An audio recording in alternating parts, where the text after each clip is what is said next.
I'm somewhere in the middle, try to find myself again, but life is one big riddle. Hello everyone, welcome back to my channel. My name is Vivian.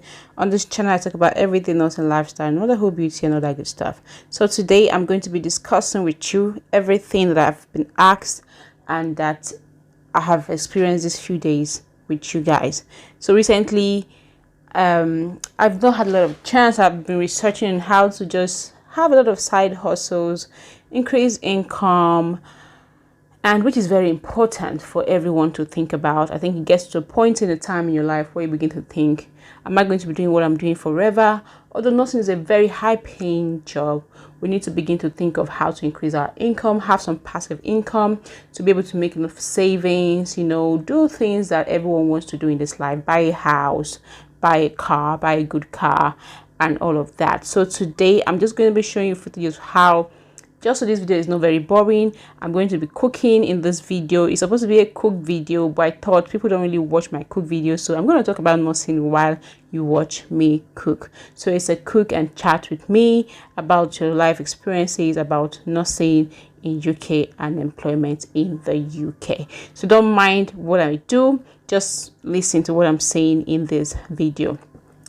All right, so first off, I notice that a lot of you have a lot of questions about employment and about jobs, and a lot of people have had their interviews cancelled. Even those who have had their interviews and passed their interviews have not been given a COS. The agencies are not forthcoming, and most of you who have been applying to this NHS trust have not had positive feedbacks from the trust. Now I'd like to clear up some misconceptions about interviews with the NHS or with the care home. So usually there's a process of recruitment. Advert is put out, which is a law. Before anybody is employed into the NHS, there has to be a proper advert out there saying that this department wants a job, wants a nurse, wants a senior nurse, whatever the post is for. There has to be an appropriate advertisement that is going to be advertised internally and externally on websites for everybody to know that an adverse placement was made. Even for those who are on maternity leave, they usually send links and emails telling them about the job role and if they're interested, because when you're on maternity leave, you are expected to be treated like everyone else who is at work. Now going back to the recruitment, once these recruitments have sent out their advertisement, they usually leave advertisements for at least a maximum of 1 week or 2 weeks, depending, or up to a month, depending on how long they want to keep the advertisement open, so they can get people to come and advertise and apply for this job. And usually if this job roles are filled up, or people they get a lot of applications, they usually stop receiving more applications. If they don't get enough applications, they wait till the end of the advertisement period, which could be up to a month. Now when this happens, you submit your application, say when that application came newly, and then you become worried like, oh, nobody has called me, I hope nothing is wrong. Nothing is wrong, it's just that they are waiting for the advertisement period to be over. Now once they finish the adverse placement and the advertisement is taken down, it's now time, application is closed, no more receiving of applications to their post. They now send out short list of people who they have scrutinized their CVs and they love their CV. So applying is one thing, being invited for an interview is another thing, but most likely you've been invited for an interview. Now these are I'm going to give you tips to be invited for an interview in the NHS or a care home.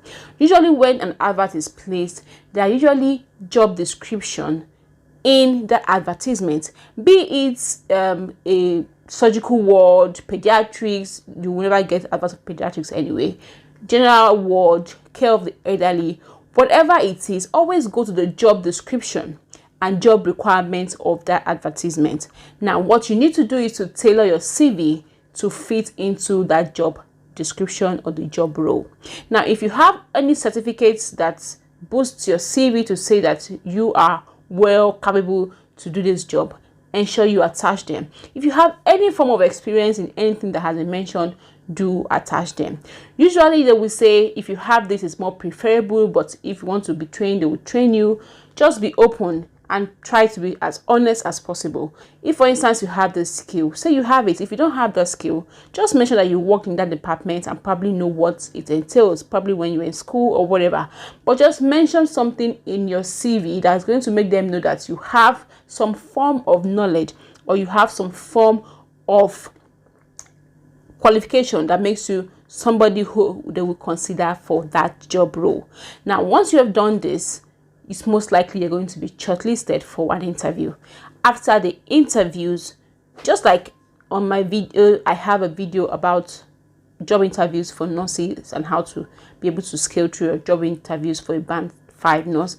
You go for your interview and perform well, you would most likely be picked.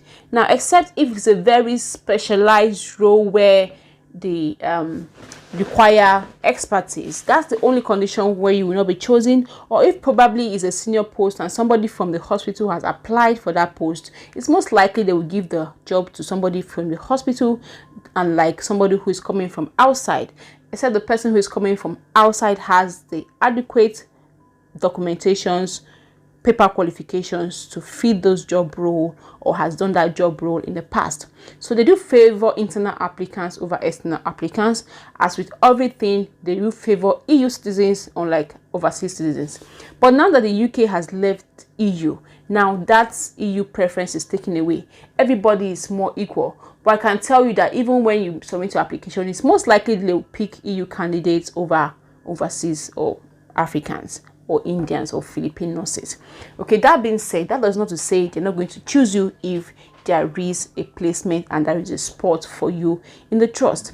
Now, even when you now get the job offer, with the whole things happening now, though the home office is still working, if you get a job, it's not left for your trust to give you a COS. Now, the only thing I can say now is that as of the moment, trusts are still giving COS to people, but they are no longer doing it through agencies. Now, all the trusts that I have contacted as regards job, because I do go out of my way to try to solve these problems and see how I can be of help to every one of you, because I do know I'm the one who is encouraging you to come to the UK, and then to see that most of you are not getting jobs is not something I'm really happy about. So I've made a lot of contacts to quite a number of trusts with the help of contacts in the various trusts in the hospital in the UK that I know or that I have, and also some care homes. And the only thing that comes back to me is that most of them, all of them as a matter of fact, are no longer recruiting via agencies. Now, so if you have any, and most of the African and overseas nurses that I know are applying through agencies, only a few apply directly to the NHS trust. So if you know any agency promised you a job before, now I'm going to tell you to please don't bother waiting for that agency. Go and apply directly to the trusts. Okay, and it's going to take a process. Sometimes it can even take up to a 3 months time before you're even invited for an interview. When you're shortlisted for an interview, they may give you even up to like 2 months after the application closed. But the most important thing is that you're invited for an interview. If you have a direct contact with the recruitment office of any NHS or any care home, it makes your life easier. All you need to do is to have proper email etiquette, such as replying them politely, answering them politely, asking them questions politely, and that is all.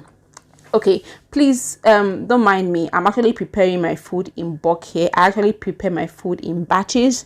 That is what I do as a nurse in the UK. As you all are going to agree with me, we work 12 hours and not 8 hours shifts, except you're on a short stay. So I prepare my food in batches, prepare my soup, prepare my stews, and then put them all into the freezer, such that I just have to bring them out whenever I need to serve the family and we eat. All right, so back to what I was talking about. Now, so if you are in this situation and your job search has been stopped, or you've been paused, or you're frustrated, I know how it can feel having passed your English and your IELTS and knowing that these examinations have a timeline of expiry. It can be really frightening. So do not give up. I do say just keep applying to all these hospitals. No matter what, keep applying. Even if there is no limitation to the amount of applications you can submit. As far as the job opening is still open, apply and make sure you tailor your experiences to the job role and the job description. Now, another tip I'd like to give you is that when you read an advert placement, please do follow the instructions of the advert placement. If the advert placement said forward your CV, DBS, English police clearance, English and IELTS results, whatever it is that is requested of you from that job application, submit it. Listen, recruitment officers do not have time to begin to follow you up when you are not serious. Mind you, there are 1,001 persons who apply for this job, and if only 100 persons are able to submit everything that they require, they will take and follow those people more quickly, unlike you who probably had a CV or who had a CBT result or who had an IELTS result and did not attach it to your application. Now, nobody did you did yourself. So make sure that you ensure you attach the appropriate requested documentation. Okay, so don't leave out things. If possible, send everything that you have so that you're not the one who is going to be limiting yourself because you did not submit all the documents that you need to submit. Okay, if these recruiters are kind enough and probably your CV was so exceptional, they could go out of their way to go ahead and ask you to send those things. However, most of these people don't have time and they have a lot of job load. So if you have read advert placement, please follow the instruction to the letter. Okay, now after you even are called and you've passed your interview, you will still have to wait. You have to wait for them to get back to you on how you performed in your interview. Okay, and they will let you know if you did well and if you got the job offer. Now, even after you get the job offer, you still have to wait for them to process your COS, and then you proceed to do your visa application.